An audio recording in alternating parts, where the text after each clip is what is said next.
Olá, sejam muito bem-vindos ao Pode Declarar.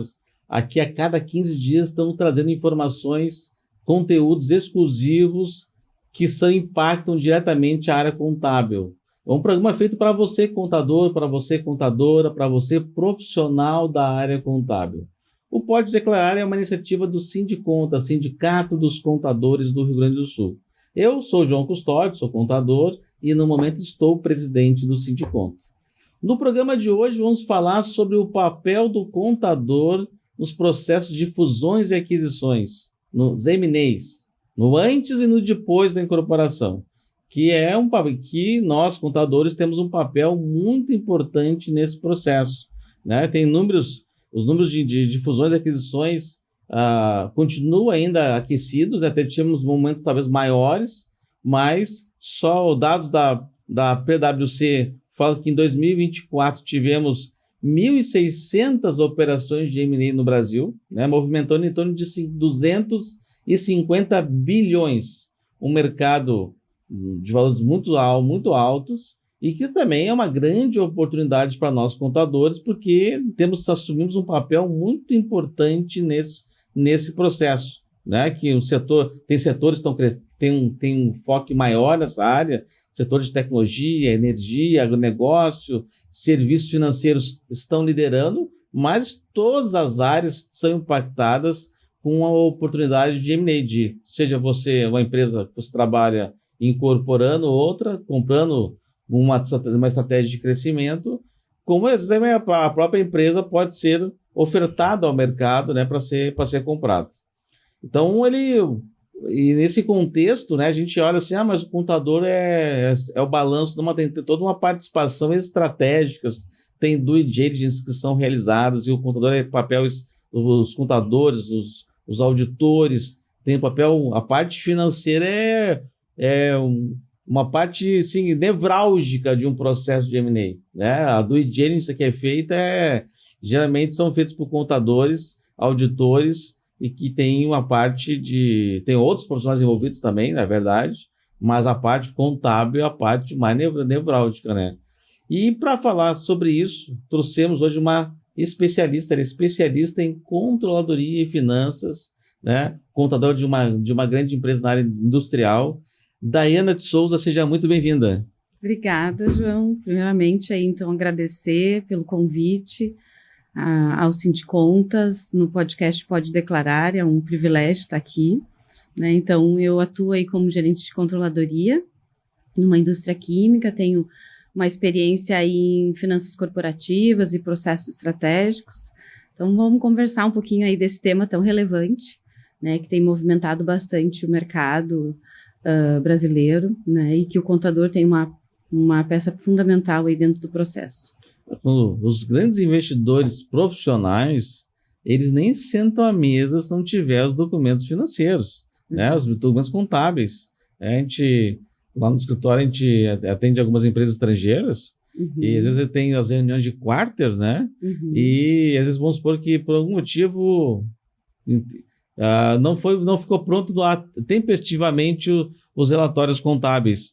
Às vezes o CEO da empresa quer manter a reunião do quarto, que é difícil a agenda de todo mundo e tal, daí não conseguiu aprontar. A reunião é cancelada de imediato. Não, mas eu tenho todas as informações para te passar aqui para o board, só não tenho as demonstrações contábeis. Daí os investidores, então não tem nada, não tem informação contábil, então não tem nada. E isso às vezes até é uma questão, tu vê que às vezes os grandes investidores internacionais, eles dão uma importância muito grande para a questão contábil, e que às vezes o pequeno e médio não dá a devida relevância. Sim, exatamente. É a base da informação que serve para a negociação, né? Então, é uma batida de governança tão forte, no meu ponto de vista, que não se considera não ter para se avançar num processo, né? Não, escrever os números, né? Qual é a tua margem? Qual é a tua EBITDA? Como é a tua receita? Como é que é a tua estrutura de custos? Tudo está ali, e eles querem olhar isso, né? Sim, e porque por mais que a empresa que esteja apoiando aí a empresa que esteja em vias de venda faça um book, né? E geralmente ali tem uma tradução da parte contábil para um negócio, que é o negócio do seu cliente, tem todo um desdobramento que tem que ser feito pela empresa que vai comprar, né? Para oferir ali a questão das informações, dos registros, das classificações. Às vezes tem situações que, inclusive, nesse ponto, assim, né? Porque quando tu fala do EBITDA, né? O que está antes do EBITDA, o que está depois, né? E dependendo da análise que se faça, aquele EBITDA ele pode ser ajustado, né? Dentro de um processo. Quais são as sinergias que vão ter, né? Quais são os custos que vão ser eliminados com essa aquisição, né? Muito comum, às vezes, setores, às vezes, alguns principalmente de meio, né?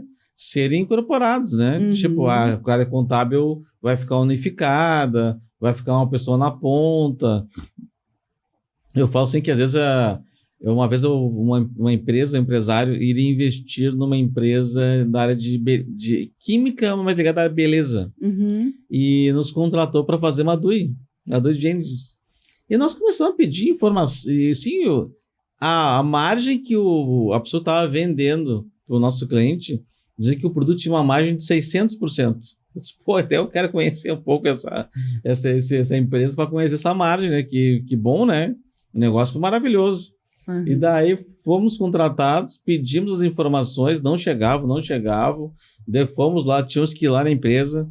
Daí fala que tinha mudado de contabilidade, que os números não são bem, expressavam bem a realidade. Então me dá os números gerenciais. Os números gerenciais também não tinha todos, não liberaram uma senha para a gente acessar o sistema. Chegou uma hora lá que o processo Fabril ligou lá uma máquina lá, o pavilhão ficou toda uma nuvem de poeira e um barulho ensurdecedor. Não eu vi ninguém de luva, ninguém de protetor auricular, ninguém de óculos. Daí o relatório, infelizmente, não foi positivo para essa compra, né? E até o investidor, na época, ele estava tão motivado a comprar aquela empresa que ele ficou até meio chateado com o nosso relatório. Eu disse, olha, mas é melhor tu gastar agora um pouquinho do que tu gastar muito mais e ter problemas sérios, né? Nesse processo de incorporação. Tem pesquisas, salvo engano, da Deloitte, que 52%, e é uma pesquisa recente, 52% de empresas que não avançam no processo de M&A é a partir da due diligence, né? Então, a importância do processo da due diligence ser bem conduzido, né, e ter todo a abrangência, que é uma questão tanto fiscal quanto contábil, tem questão ambiental, como tu sinalizaste, né, e isso compromete, né, na verdade, reforça o posicionamento de quem está comprando. Então, 52% das empresas, dos processos de M&A não avançam por conta de que na parte da due diligence não passam. Não passam. São números, até eu achei que por isso até é maior esse número, até porque realmente chega nos números ali finais. E depois tem uma questão que eu vejo lá adiante, que eu converso muito com um parceiro nosso que é da área jurídica, que faz alguns processos de M&A, é essa questão emocional. Na finaleira, assim, foi feita tipo, tem 52% que é problema de DUI, né? E não avança. E depois tem, não sei, uns 25% aí deve ser problema emocional, que a pessoa tem um vínculo emocional com a empresa tão grande que começa a colocar empecilhos para fechar o negócio.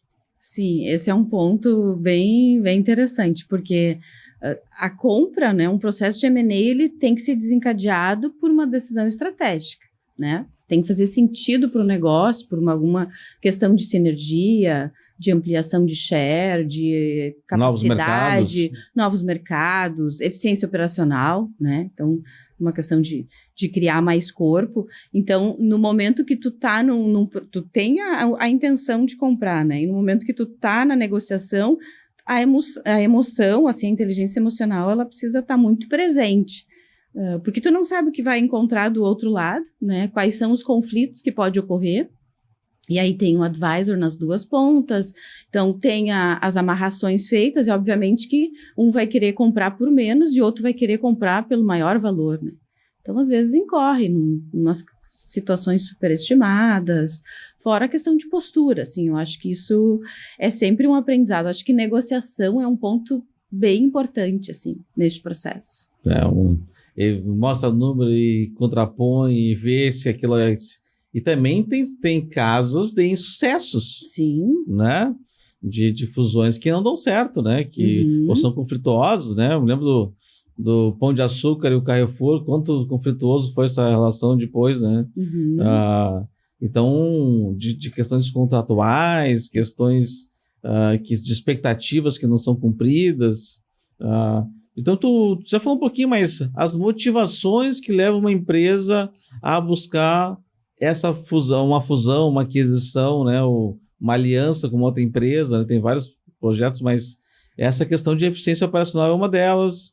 A questão de mercado, tu falou de ampliação de mercado, de buscar atender um novo país, por exemplo, né? Atuar numa outra tecnologia, seja de produto, seja de ferramenta. Então, tudo isso são indícios, né, e de natureza estratégica que direcionam aí um processo de M&A, que de alguma forma ele acelera um crescimento, né? Então, a empresa pode ter o seu crescimento dentro da sua estruturação, dentro do seu processo orgânico, vamos dizer assim, mas num processo de M&A ela tem, de certo modo, um crescimento acelerado. Ela da noite por dia, ela tem... Ela se torna de outro tamanho, né? E aí, claro, tem todos os desafios, né? Que tu bem colocaste, a questão ali que tu deste o exemplo do Carrefour, né? Então, o sucesso, ele não está somente numa assinatura de contrato, que a gente bem sabe que tem todo um antes, até que o contrato, de fato... Até chegar a aprovação do contrato final. Seja efetuado. Tem um pós, né? M&A que... tu precisa garantir que esse desdobramento ocorra, né? E o sucesso, ele está, né, inclusive, nesse estágio, né? Então, queria só um parênteses, agradecer os nossos patrocinadores, a Mediare Gestão em Saúde, que trabalha com toda a parte de medicina ocupacional, exames admissionais, demissionais, exames periódicos. Agora tem a questão da NR1, também está chegando, então a Mediare está preparada para ajudar as empresas a implementar a NR1 também. O FacePonto, que é um sistema de ponto eletrônico, um georreferenciamento, reconhecimento facial, para quem tem trabalho híbrido hoje, que é a realidade crescente de muitas empresas, né? Algumas 100% home office, é uma forma facilitada de bater o ponto de um requisito legal que a gente tem que cumprir, então acaba ajudar bastante nessa questão. E o sistema Malha Fina, que nos ajuda nós, contadores e contadoras, a elaborar as declarações de imposto de renda e principalmente acompanhar as declarações durante o ano, se não entrou em uma malha fina, que agora o número de cartinhas que a Receita Federal está mandando para os contribuintes aumentou significativamente. Então, é uma oportunidade para nós contadores também ajudar na regularização, mas é que, tendo essa ferramenta, a gente consegue se anteceder e já avisar o cliente antes de chegar a cartinha que ele está com problema. Então, agradecer então aos nossos patrocinadores. E como é que tu vê assim, o mercado de M&A nos últimos tempos no Brasil, Daiana? Tem sido bastante aquecido, né? As próprias pesquisas aí demonstram, e aí tem um movimento forte, tanto independente do porte da empresa, mas principalmente as empresas de médio e grande porte têm tido aí um movimento bastante acelerado, né? 2024, 2025, e isso tem aquecido bastante o mercado e dado outras oportunidades para o profissional contábil, né? Então, eu vejo aí como oportunidades, né? Outras formas de se fazer negócio e com oportunidades bastante latentes aí para o profissional contábil. Eu vejo assim, que sempre se noticiou muito as grandes empresas. E agora as médias empresas também estão entrando nesse mercado de fusões e aquisições. Mas o que às vezes pode estar importante é ter todo um conhecimento e estar bem assessorado nesse processo. Alguns até podem achar talvez esse processo de assessoria um pouco caro, seja o serviço do contador, do auditor, tem mais o advogado junto, o advisor, que tu falou. Mas é importantíssimo se cercar de bons profissionais, porque às vezes uma oportunidade pode se tornar uma grande dor de cabeça. Exatamente. Né? Já teve algum caso, tu participou de um processo que foi muito difícil? Teve, e aí é delicado, porque é um processo que ele ocorre num formato bastante sigiloso. Não tem como abrir a mercado, né, que tu estás num processo de negociação. E aí tu tem que se resguardar das questões ali, tanto de relações profissionais, quanto a questão de visibilidade da própria organização, né, e dos envolvidos. Então, é um processo que exige uma certa,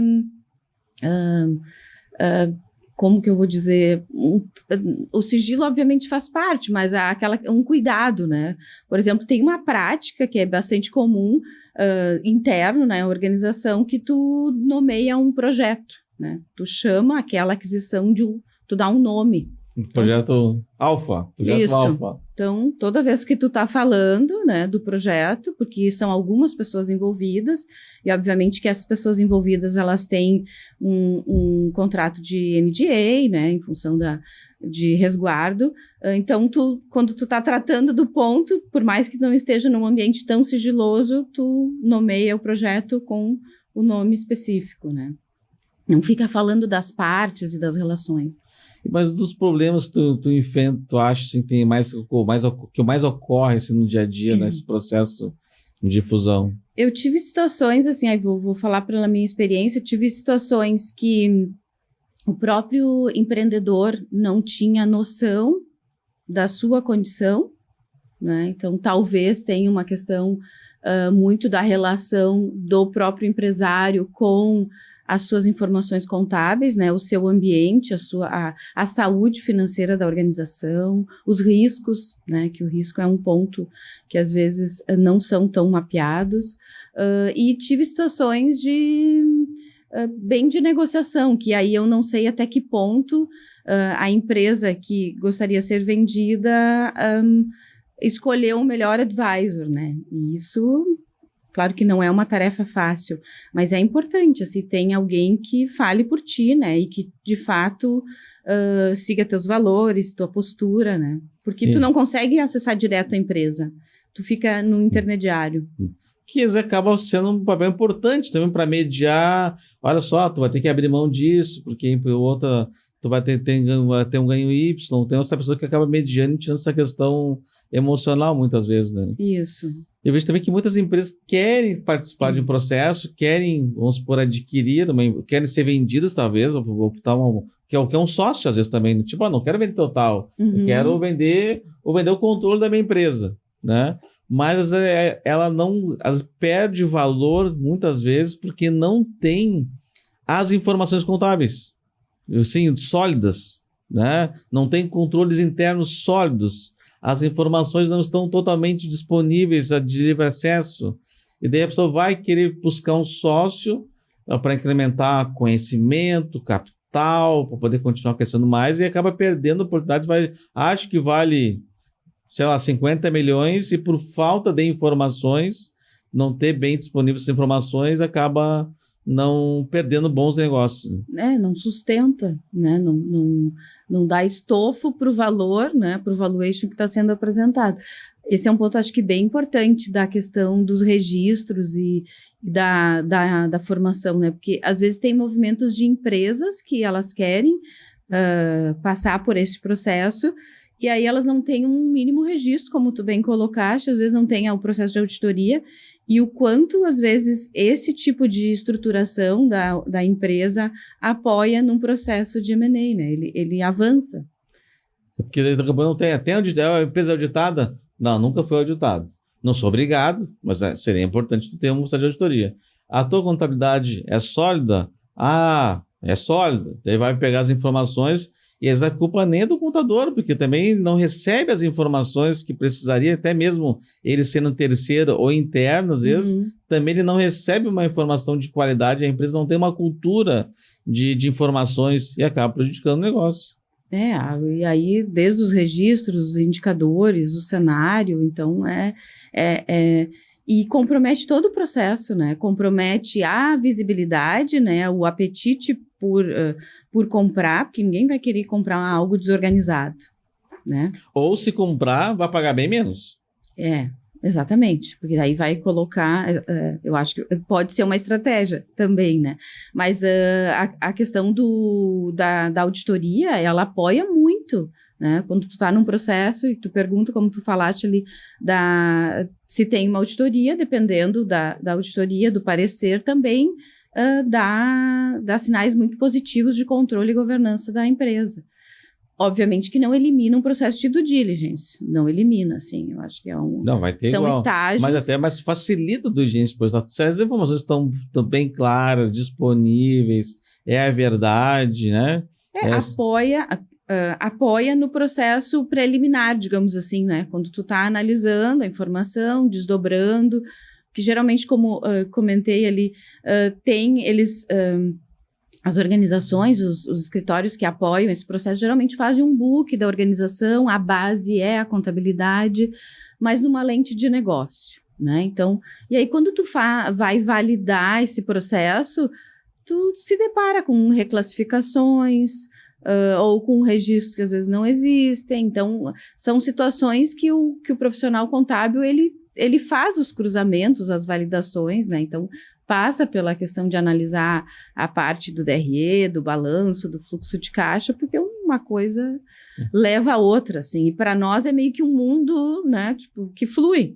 Então, se trancou numa curva ali é porque dá sinal que tem alguma outra questão envolvida. Nós tínhamos uma empresa americana que é cliente da Fortis, ela comprou uma escola de cursinho pré-vestibular, e nós pegamos a contabilidade da outra empresa que não é nem a culpa dele, porque o gestor anterior, o dono da empresa, não dava as informações todas disponíveis para fazer um bom trabalho contábil, né? Então, a gente teve, assim, para botar aquela contabilidade espelhando a realidade, foi bem, bem difícil, né? Para botar realmente ela a plena, assim, para ficar ela realmente espelhando tudo, né? Os ativos, realmente todos estavam lá, os créditos, né? Os financiamentos, tudo batendo 100%, levou um tempinho para poder fazer. E provavelmente a pessoa que vendeu perdeu uma parte do valor dela por conta dos registros financeiros. Sim. Que acabou não impactando, né? Mas, Daiane, quais são as etapas de um processo em que efetivamente o contador participa? Eu entendo que o contador ele é essencial em todos os estágios, né? Eu acho que tem o pré e o pós. Na minha visão, no pré, o contador ele acaba tendo um papel mais analítico, né? E, obviamente, estratégico também. Por quê? Porque ele vai avaliar os números, validar as informações e mitigar riscos, né? Dentro do processo. E num pós, obviamente, que ele se torna essencial, operacional e estratégico, porque é o que desfaz, assim, né? É o que faz com que o processo, de fato, tenha sucesso. Então, de forma mais ampla, eu diria assim, né? Mas, claro, tem todos os estágios. Então, a pré-análise, né? Então, de todos os cruzamentos de informações. Então, eu vejo muito importante o papel do contador nessa questão de classificação, de entendimento de aplicação de normas. Por vezes, a gente não só se depara com registros faltando, como registros que não estão de acordo com as normas internacionais, por exemplo. Ou que não expressam a realidade. Está lá um ativo lá que tu... Tá, mas cadê o documento desse ativo aqui? A nota fiscal, o documento que deu suporte a esse lançamento desse ativo aqui. Ah, não tem. Pô, mas como é que vai... Vão ter que ter em físico, então? Vão ter que olhar, vão ter que fazer uma avaliação daquele ativo para poder colocar na contabilidade. Exato. O endividamento, né, que é um outro exemplo, um endividamento onde não tem os juros apropriados, né? É básico, né, que naquela posição de balanço tu tenha que ter a posição de dívida da organização, né? Então, são exemplos aí que podem, que eu entendo que o contador, ele faz esse raio-x, assim, né? Quando olha os dados, ele já consegue identificar.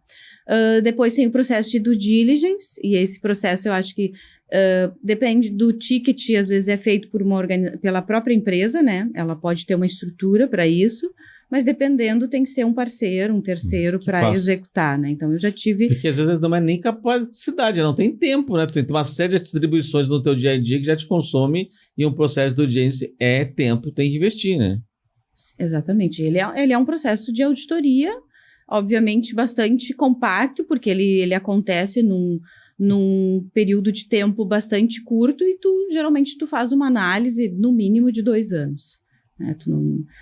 Não pode até ter situações de mais tempo, mas eu acho que no mínimo 2 anos é o que se espera. E aí, claro, tem enquanto isso tá acontecendo, as negociações também estão, né, de alguma forma ocorrendo, tem processo de valuation também ocorrendo, e aí eu acho que é bastante importante a participação do contador também, junto da construção de contrato, dos documentos, né? Porque tem os documentos, daí tem o NDA num primeiro momento, depois tem, dependendo do avanço ali e das combinações de jogo, tem um MOU, né? Que é um processo também, não é um contrato, mas é como se fosse nas combinações de regra. Bom, a gente vai ter uma exclusividade, MOU, né, que é uma sigla em inglês, mas ele nada mais é que as regras do jogo do M&A. Então, por exemplo, nós vamos seguir a negociação,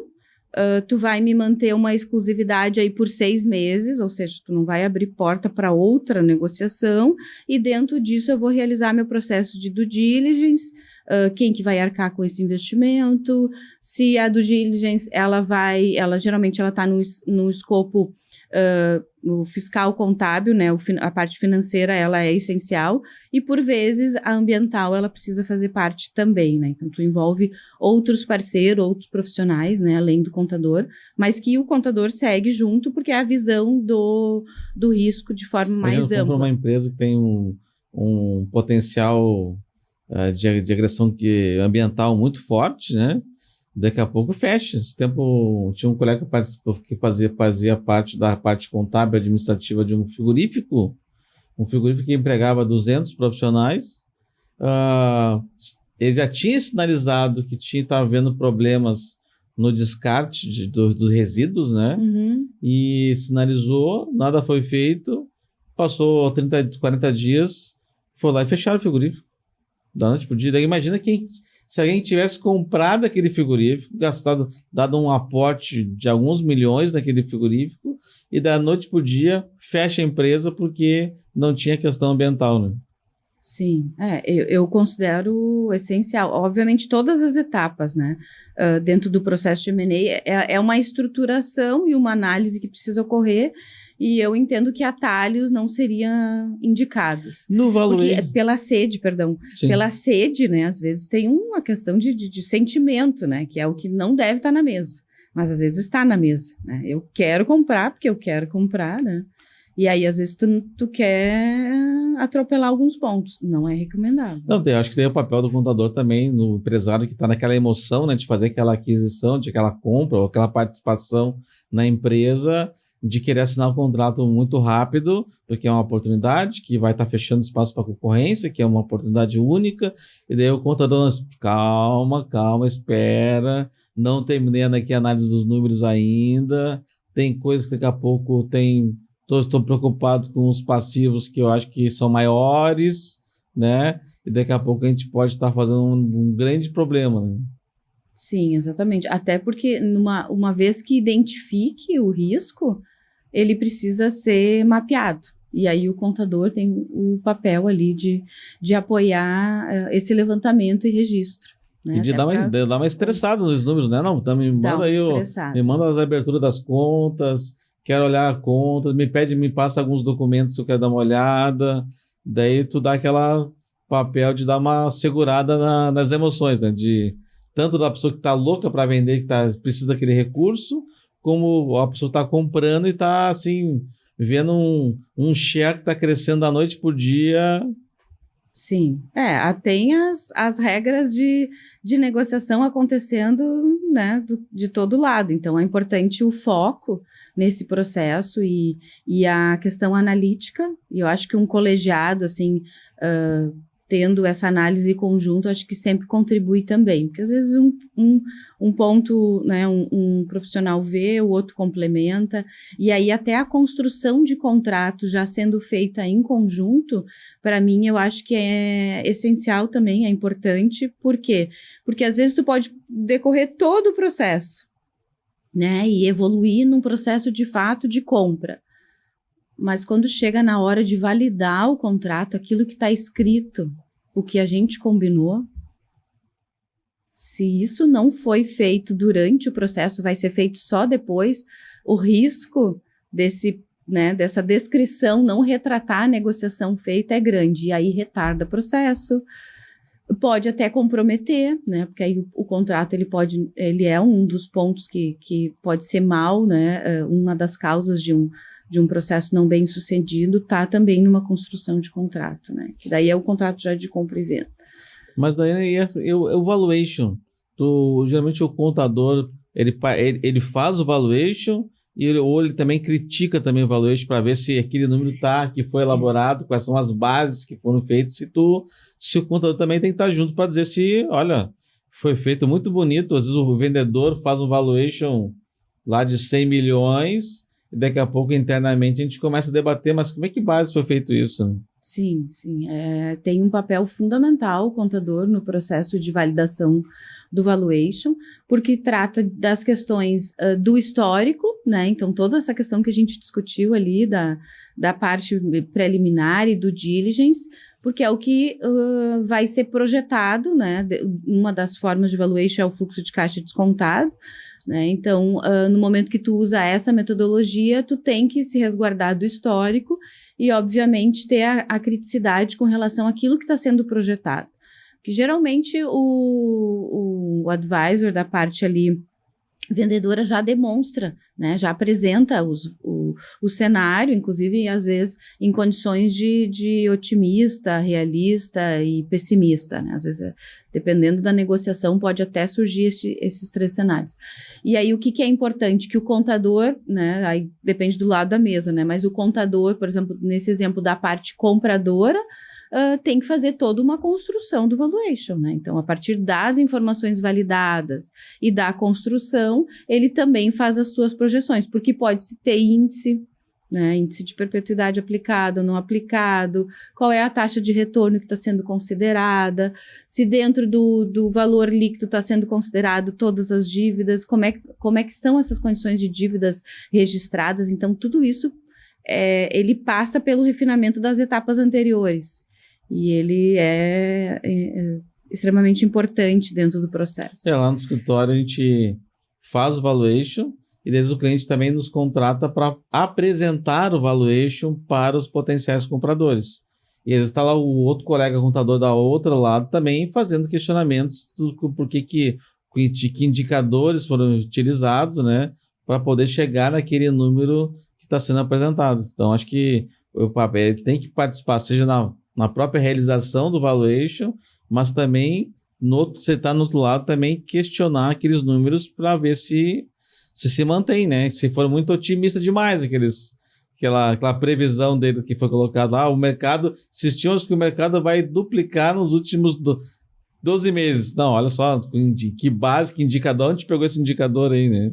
Sim, ou até mesmo, às vezes, um indicador dizendo, bom, esse cenário prevê um crescimento de 15% de faturamento bruto. Tá, mas nos últimos 5 anos que tu me apresentou, tu não cresceu isso. Então, de que forma tu entende que, né, pode ser que tenha, né, uma oportunidade que quem está comprando não está enxergando, mas tem que ser questionado. Não, tipo, ela não está crescendo nos últimos anos, se ela cresce 3, 2, 5% e põe nos próximos 3 anos 40% de crescimento, né? Só, mas como é que chegou nessa conta aí de previsão de crescimento? Não, porque eu estou por fechar um contrato. Bom, tu está no futuro, né? Nós estamos no presente ainda, não fechou ainda, então agora não dá para botar essa tua expectativa no teu valuation ainda.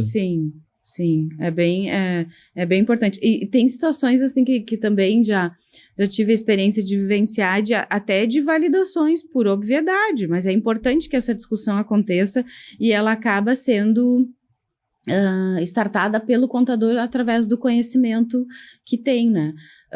Que é com relação a indicadores. Bom, de que forma tu entende que se considera um endividamento líquido?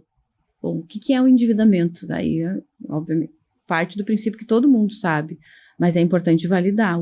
O endividamento que tu está enxergando é o mesmo que eu estou enxergando? Tu peguei aqui os contratos dos teus empréstimos e os contratos não esse número aqui é muito maior. Está aqui colocado Esqueci de lançar um contrato de empréstimo. Mas esse que tu esqueceu é bem grande, tem que botar junto nessa conta aí. Ou às vezes o próprio endividamento, talvez em moeda estrangeira, não esteja atualizado pela variação cambial, ou às vezes uma dívida de mútuo entre sócio, às vezes acontece, né? Também é uma dívida. Se o seu sócio vai pagar o empréstimo, a empresa vai pagar o sócio. É isso. Não, é bem... E tu podia falar um pouquinho dessa questão do pré-M&A, né? Da pré-processo de fusão e do pós-processo de fusão. O que são essas duas etapas tão importantes e por que elas se diferenciam assim na sua essência?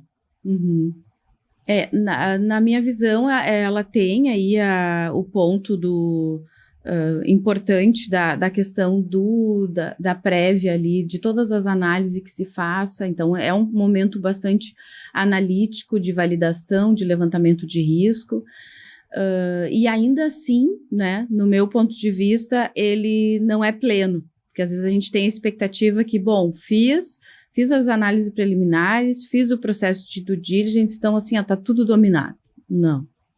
Porque, imagina, grandes validações, né, um volume alto de validações e de rúbricas relevantes num curto espaço de tempo, porque tu não consegue negociar muito tempo, né, ficar na mesa negociando e pedindo uma exclusividade. Tu tem que ter uma aceleração, uma agilidade ali dentro do processo e tu não pode correr o risco. Então, tu não quer perder uma oportunidade, assim, quem está comprando não quer perder uma oportunidade e daqui a pouco tem essa pressão toda da empresa em cima do contador ou em cima da equipe de due diligence para fazer o quanto antes, porque tem mais gente interessada naquele negócio. Só que daí, se der errado, vão querer cobrar o contador, os auditores da due diligence para poder dizer, vocês analisaram errado. Não, mas por que tu me deu 2 semanas, algo que eu precisava de no mínimo 40 dias para poder analisar de forma completa, em toda a parte circularizada. É uma auditoria. Até para quem está nos assistindo, né? O que é o due diligence? Para quem está nos assistindo e talvez nunca já escutou falar, mas não sabe muito bem o que é feito numa due. O que é analisado numa due? O que é analisado numa due diligence? Todo o processo dos registros dos ativos, né? As rúbricas, principalmente o tripé do caixa ali, a parte de estoque, clientes, fornecedores, banco, né? Em todo esse movimento aí é registrado. Em alguns pontos se consegue negociar um processo de circularização, que é o que acontece num processo de auditoria. Por vezes não, então isso às vezes fica... Não liberam? Às vezes não, porque tu não tem como se expor, né, num processo. Tô sendo auditado, mas tô contando uma empresa para ser auditado. Vai muito da negociação, em função do tempo que se tem, né, porque aí tu tem que levantar a base e a partir da base tu faz a seleção, né, que é como um processo de auditoria ocorre.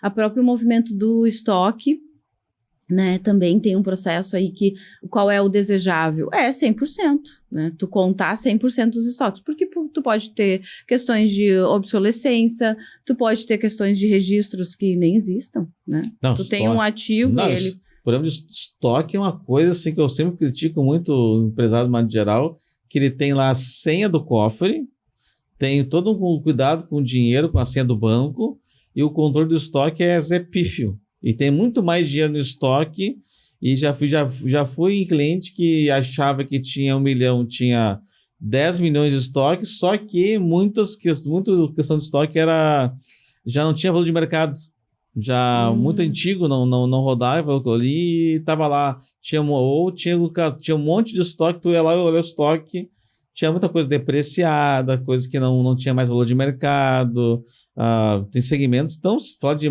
Quem trabalha com moda, então, se tu vê lá o estoque cheio de mercadoria, tu olha que ótimo, tem um monte de estoque, só que aquilo aí já passou a moda e tu não vai conseguir vender aquilo ali, não vai usar em lugar nenhum mais.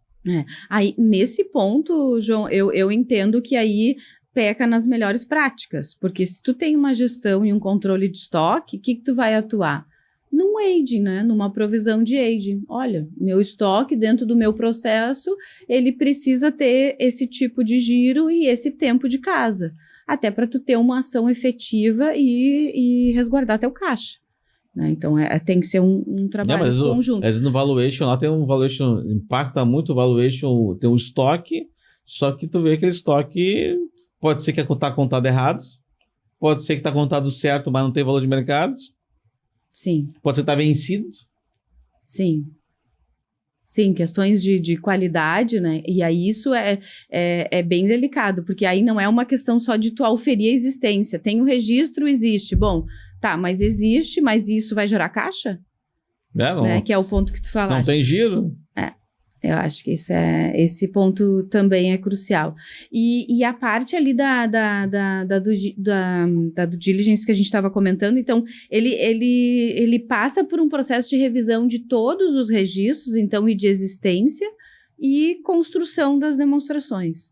Tanto que tem-se a análise das demonstrações que o cliente apresenta, né, a empresa interessada na venda, e de alguma forma tu compila ali qual seria o ajuste, né? E por que isso é importante? Porque não necessariamente, claro, que a decisão em fazer esses ajustes no próprio balanço por parte da empresa que está sendo avaliada, ela depende também de uma decisão do contador, né? E obviamente, mas ela também tem efeito de preço. Então, dependendo do que se encontrar, né? E aí questões básicas ali que a gente já, inclusive algumas já relatamos, mas desde questões ali de perdas com clientes, às vezes não tão provisionadas, a próprias questões, às vezes, de folha de salário, né? E aí isso varia muito, né? A questão de práticas, tem empresas que provisionam, e aí por mais básico que seja, e que a própria legislação tributária permita a provisão de férias e 13º, tem empresas que não faz. E aí o efeito disso para quem está comprando no momento que ia realizar, né, tu tem uma oneração de resultado significativo. Então, entra numa mitigação de risco, num raio-x aí de certo modo, da organização, e um levantamento. Aí, claro, as questões ambientais, né, eu não teria propriedade de dizer, mas eu entendo que dependendo do tipo de negócio, tu tem que ter os parceiros junto contigo avaliando, porque pode ter questões de risco, de normas, inclusive de estrutura, que venham te desencadear uma necessidade de investimento. Aí tu investe, depois fecha a empresa, porque o problema desse tudo deu problema. Até quem tem muitos estudantes também que nos assistem aqui, Daiana. Então, o processo de circularização é o processo que tu confirmação daqueles números. Então, tu vai ligar para alguns fornecedores mais relevantes da empresa e verificar quanto a empresa deve para aquele fornecedor. Daí fecha os valores. Às vezes a diferença é muito pequena. Liga para alguns principais clientes para confirmar se aquilo que ele diz que deve para a empresa está batendo ainda. Então, ver saldos de bancos, confirmar com os bancos se empréstimos, saldos, se não tem mais um empréstimo que está lá, diz que não está ali no balanço, e tem lá o empréstimo no banco, não está constando. Eu vejo muito temerário essa pressa no processo de M&A. Os riscos são muito grandes, né, para não fazer, por exemplo, uma circularização. Eu sei que às vezes os gestores estão naquela pressa de fechar, mas eu vejo assim, que o problema pode ser muito grande. Sim. Outro ponto, e aí, claro, depende muito de cada contexto, é a parte das despesas realizadas que não tenha um contrato.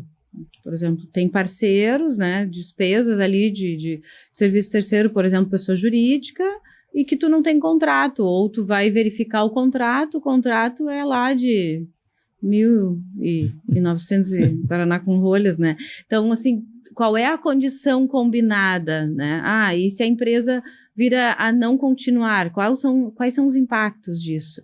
Tudo isso passa por um mapeamento de risco, né? Então, as principais frequências de despesas, elas precisam ter também esse tipo de controle. A gente está falando e a questão dos passivos, né? Fiscais. Então, tipo, tem que fazer uma análise fiscal do passado para ver se foi apurado os impostos de maneira correta. Daqui a pouco tem um passivo, porque assim, no momento a Receita não reconheceu que tu deve ainda, mas lá no finalzinho dos 5 anos eles começam a fazer aquele pente fino e aparecer lá os esqueletos do armário, tem lá uma baita de uma dívida tributária que tu não viu, né? processo trabalhista também, acho que jurídico se envolve mais, mas tu também lá na contabilidade, tu começa a olhar se ele está pagando dentro do sindicato, né? Se ele está pagando de acordo com o sindicato ou não, está pagando abaixo, tem coisa que não está pagando, olha, ó, tem um risco trabalhista aqui violento, né? Então, o risco, a análise que o contador faz para ver os riscos é essencial, né? Sim, sim. E eu entendo, assim, o contador com tamanha capacidade para apoiar, independente se é uma questão de registro. Eu acho que é um processo que ele acontece e o contador, ele tem essa visão e essa capacidade aí dentro do processo para apoiar e contribuir de forma estratégica e operacional, com certeza. Porque tem alguns indicadores que são mais analisados, alguns relatórios financeiros ou contábeis que a gente acaba olhando mais nesse processo de M&A, Daiane? Sim, as peças ali, DRE, fluxo de caixa e balanço patrimonial, com certeza. Depois os indicadores de liquidez, né, indicadores ali relacionados ao endividamento, o próprio EBITDA, como a gente já observou. E aí, com bastante atenção nas despesas que estão classificadas antes e depois. Tem um índice que é o endividamento líquido sobre o EBITDA também. É algo que se monitora ali, né, dentro de um range. A representatividade do próprio EBIT sobre a receita líquida, né? Então, esse também é um ponto que daí determina uma questão de margem, né, ou de geração de caixa. Então tem bastante indicadores que são analisados aí pelo contador para poder ver se, tem um indício do negócio ser bom. Se isso for verdade, é indícios positivos. Sim. Até porque uma das formas de negociação, né, João, a gente falou muito do valuation, tem a questão do múltiplo de EBITDA, né? Então, tem mercados que eles já ditam, olha, só negociam 7 vezes o EBITDA, fica entre 7 e 9, né? Tem até relatórios que nos dão indicativos das negociações feitas de M&A e qual foi o múltiplo de EBITDA negociado. E como é que é esse processo também de uma empresa comprou outra, aquela empresa já tinha uma área contábil, como é que é esse processo das áreas contábeis após o processo de fusão? Essa é uma ótima pergunta, porque tu tem uma visão e uma leitura das coisas antes, numa visão do prévio, que a gente estava falando do pré, né? E aí até a questão de regime, quem atua na parte de bastidores ali, se é terceirizado, se é interno, né, quem são os responsáveis pelas informações. E quando tu faz esse processo de pós, varia muito de cada organização, mas tu tem que determinar um time para que as coisas fiquem num padrão da empresa comprada, até por uma questão de eficiência. Né? Então, se busca muito isso. E aí a gente está falando, obviamente, de estrutura de pessoas, e claro que num processo desses, a negociação das pessoas-chave, elas sempre são consideradas. A questão dos processos, da forma como eles vão ser, como eles são e como eles vão seguir aí, até por uma questão de sistema. E isso mexe muito com as pessoas, né? Porque tu tá mexendo em processo, tá mexendo em pessoas. Então, a gestão da mudança, ela precisa estar muito presente. Assim. Já aconteceu num processo de incorporação, na hora de incorporar a mesma parte contábil, viu que tinha alguns esqueletos que não tinha visto ainda? Sim. E aí tu tem que ir desdobrando, porque tu parte de um padrão, né? Geralmente a empresa que compra, ela já tem um padrão e uma prática, então ela vai querer espelhar tal qual, né? Sim, que é para poder consolidar informações, que é botar um novo padrão. E até para tu ter uma eficiência de processo, né? Porque senão, imagina se uma empresa decide crescer através de M&A e todo ano compra uma empresa. E ela não quer, por exemplo, toda vez que comprar uma empresa, aumentar a estrutura contábil fiscal. A única forma é tu desenhar um padrão e buscar esse padrão para ter uma eficiência. Não quer dizer que tu não vai estruturar a tua equipe, vai, com certeza, mas muda a batida, assim, né, de crescimento. Ela não é na mesma proporção do que o faturamento, por exemplo. Bom, daí estamos já chegando nos nossos minutos finais. O programa passou correndo, um assunto super interessante, um assunto que não tinha sido abordado aqui ainda no Pode Declarar. Que tu faça um conselho assim, para os nossos colegas que estão daqui a pouco pensando em entrar nesse mercado, né, das due diligence, do processo, ou só trabalha numa empresa que está começando a pensar agora em adquirir outros, ou está pensando daqui a pouco em vender parte do capital. Que conselho tu daria para esse profissional que está daqui a pouco entrando nesse mercado? Sim, olha, eu diria que o contador tem total capacidade, então eu acho que, de alguma forma, o mercado, as instituições de ensino aí já, de certa forma, preparam, tem uma série de cursos também que dão o apoio para esse tipo de habilidade, quando a gente fala num viés bastante técnico, né? Então, questão do curso de ciências contábeis, as próprias questões de cálculo de valuation, processos de due diligence, né, que pode ser desenvolvido. Mas na parte de skills, né, se a gente fosse falar um pouquinho de soft skills, eu acho que tem uma questão que está muito presente, independente do processo de M&A, que é a transformação digital. Então, acho que, e no processo de M&A, dado a celeridade que se quer, né, para que algo seja desvendado, e obviamente que o desejo de sucesso ele está presente, mas que tu tem que lidar que ele pode não ser o resultado. Tu precisa ter uma eficiência, e para essa eficiência tu tem que ter uma batida tech. Então, tem que buscar ferramentas para apoio, e existem ferramentas de apoio nos processos de M&A, de avaliação de documentos digitalizados, a própria questão a própria IA, né, de uma forma, no momento que tu já consolida, ela te dá uma predição também desse histórico já apontado. Então, tem formas aí bastante presentes, não só para esse ponto, mas eu acho que para isso fica muito latente, João, a oportunidade que se tem aí para os nossos profissionais. O pensamento crítico, acho que é analítico, porque tu não pode participar de um processo desse sem ter uma atuação, sem ter um protagonismo. Então, né, faz parte da soft skills aí esse ponto, mas eu entendo que é uma oportunidade, quem ainda não teve a experiência aí de participar desse tipo de processo, é uma oportunidade aí de mercado, de atuação, e com uma presente transformação dentro desse escopo aí do profissional. Muito bem.